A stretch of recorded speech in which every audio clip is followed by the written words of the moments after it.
எல்லாம் வல்ல ஸ்ரீயப்பதியான எம்பெருமானுடைய தனிப்பெரும் கருணையினால் சபதம் என்ற தலைப்பில் அடியனுடைய உரையை தொடங்குவதற்கு முன்பாக அடியனுடைய நெஞ்சில் நினைவில் வாழும் அமரர் புலவர் திலகம் கீரன் அவர்களுடைய திருவடி தாமரைகளை வணங்கி இங்கு அரங்கத்திலே அமர்ந்து கொண்டிருக்கக்கூடிய பக்த பெருமக்களாக விளங்கக்கூடிய மெய்யன்பர்கள் தாய்மார்கள் அனைவருக்கும் அடியனுடைய நன்றியனையும் வணக்கத்தையும் தெரிவித்துக் கொண்டு உலகம் யாவையும் தமிழமாக்கலும் நிலைபெறுத்தலும் நீக்கலும் நீங்களா அழகிலா விளையாட்டுடையார் அவர் தலைவரன் அவருக்கே சொரணாங்களே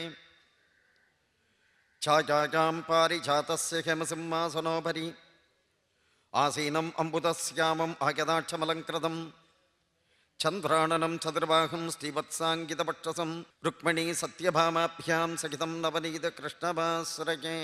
சபதம் என்ற தலைப்பில் நாம் இன்றைய தினம் சிந்திக்கப் போகின்றோம் என்று சொல்கின்ற பொழுது, பகவான் ஒரு சபதம் பண்ணியிருக்கான். எல்லாம் வல்ல பரம்பொருளாக இருக்கக்கூடிய ஸ்ரீமன் நாராயணன் பகவான் ஒரு சபதம் பண்ணியிருக்கான்.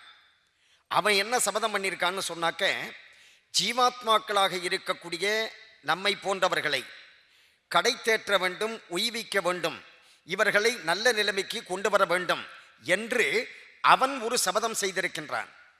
அவன் சபதம் செய்திருப்பதை போல நாமும் ஒரு சபதம் செய்திருக்கின்றோம். நீ என்ன செஞ்சாலும் சரி, நாங்கள் கடை தேறுவதாக இல்லை என்று.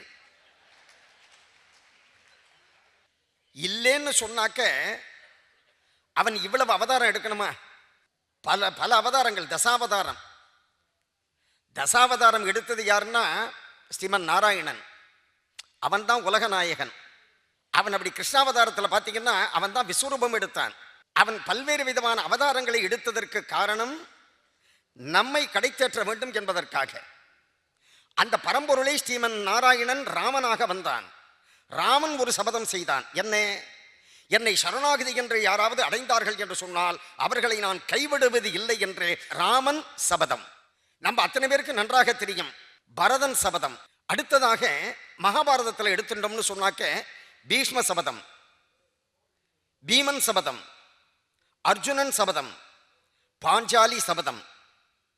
அடுத்ததா அதே மாதிரி சிவபுராணங்களை எடுத்துக்கொண்டோம் என்று சொன்னால் வீரமாகுத்தேவர் கந்தபுராணத்தில் ஒரு சபதம் செய்தார். 63 நாயன்மார்களுமே ஒரு சபதம் செய்து அவர்கள் வாழ்ந்தார்கள். இப்படி பல்வேறு விதமான சபதங்கள் இருக்கு. ஆனால் அப்படிப்பட்ட ஒரு சபதத்தில் இன்றைய தினம் நாம் என்ன ஒரு செய்தியை பார்க்கணும்னு சொன்னாக்க, நம்முடைய ஸ்டார் விஜய் டிவியும் ஒரு சபதம் செய்திருக்கின்றது.